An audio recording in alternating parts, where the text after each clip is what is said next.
नमस्कार बंधुगण स्वागत कर दिव्य वाईटी यूट्यूब चैनल को मु दिव्य आज आलोचना करने को जाऊँगी किसी साधारण ज्ञान व जनरल नॉलेज क्वेश्चन पर जदि आपने चैनल को सब्सक्राइब करना तेज सब्सक्राइब कर दिंतु तेज आसतु आरंभ करवा आज प्रथम प्रश्न कहला विश्वर सबुठारु बड़ नदीर नाम कौन।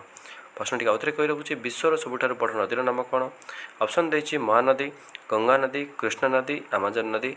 आपन समय आरंभ हो 5 सेकेंड समय रही। जदि उत्तरटी जानी था तेज कमेंट सेक्शन में निश्चित जनातु। तो 5 सेकेंड समय सरी जाइए। आसन देखिए यार सठिक उत्तर। यार सठिक उत्तर होची आमाजन नदी। विश्वर सबुठारु बड़ नदी होची आमाजन नदी। परवर्ती प्रश्न देछि विश्वर सबुठारु बड़ फूलर नाम कौन। तो ऑप्शन देछि पद्म, कई, राफ्लेसिया, डालिया। आपन समय आरंभ हो जदि आपण मैंने उत्तर जानी था तेज कमेंट निश्चित जनातु।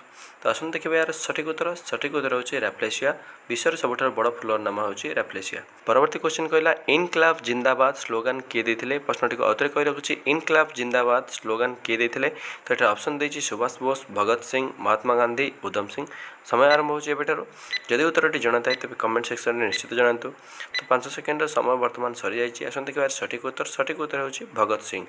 परवर्ती प्रश्न देछि पंजाब केसरी नाम रे किए परिचित। तो ऑप्शन देछि महात्मा गांधी, भगत सिंह, बाल गंगाधर तिलक, लाल लाजपत राय। तो समय आरंभ बेठारु। तो 5 सेकेंड समय सरी जाइए। आसन देखिए यार सठिक उत्तर। यार सठिक उत्तर होछि लाल लाजपत राय। परवर्ती प्रश्न क्षेत्रफल दृष्टि भारतर बड़ राज्यर नाम कौन। क्षेत्रफल दृष्टि भारतर बड़ राज्यर नाम कौन। तो ऑप्शन देछि राजस्थान, मध्य प्रदेश, ओडिशा, महाराष्ट्र। 5 सेकेंड समय सरी जाइए। यार सठिक उत्तर होछि राजस्थान। क्षेत्रफल दृष्टि भारतर बड़ राज्यर नाम होछि राजस्थान। परवर्ती प्रश्न भारत में केतोटी हाईकोर्ट अच्छी। प्रश्नटी को आउथरे कही रखुच्छी भारत में केतोटी हाईकोर्ट अच्छी। तो ऑप्शन दिखाई 12टी, 18टी, 20टी, 25टी। आप समय आरंभ होठार। जदि उत्तरटी जଣା थाए तेज कमेंट सेक्शन में निश्चित जଣାतु। 5 सेकेंड समय सरी जाइए। आसन देखिए सठिक उत्तर। सठिक उत्तर होछि 12टी। परवर्ती प्रश्न कहला लौह मानव रूपे किए परिचित। ऑप्शन देछि सुभाष बोस, गोपबंधु दास, सरदार वल्लभ भाई पटेल, महात्मा गांधी। आपण समय आरंभ होठार। 5 सेकेंड समय सरी जाइए। आसन देखिए यार सठिक उत्तर। सठिक उत्तर होछि सरदार वल्लभ भाई पटेल। परवर्ती प्रश्न ओडिशार जातीय फूलर नाम कौन। ऑप्शन देछि कई, पद्म, अशोक, मंदार। 5 सेकेंड समय सरी जाइए। आसन देखिए सठिक उत्तर। सठिक उत्तर होछि अशोक।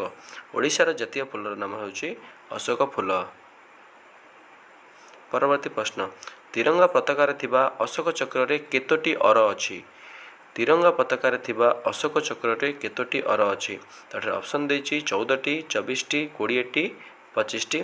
समय आरंभ होछि एबेठारु। जदि उत्तरटी जଣା थाए तेबे कमेंट रे निश्चित जଣାतु।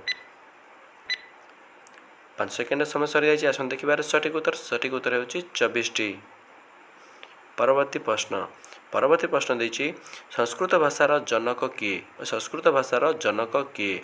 ऑप्शन देछि कौटिल्य, बाणभट्ट, पतंजलि, पाणिनि।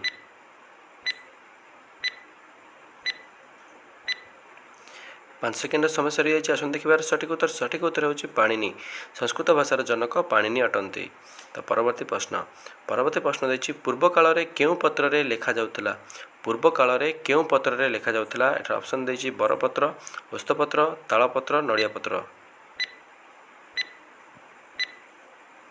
आसन देखिए यार सठिक उत्तर। सठिक उत्तर होछि तालपत्र। पूर्व काल रे तालपत्र रे लेखा जाउतला। परवर्ती प्रश्न गौतम बुद्धंक पिलादिनर नाम कौन थिला। प्रश्नटी आउथरे कही रखुछि गौतम बुद्धंक पिलादिनर नाम कौन थिला। ऑप्शन देछि सूर्य, सिद्धार्थ, सिद्धांत, देवदत्त।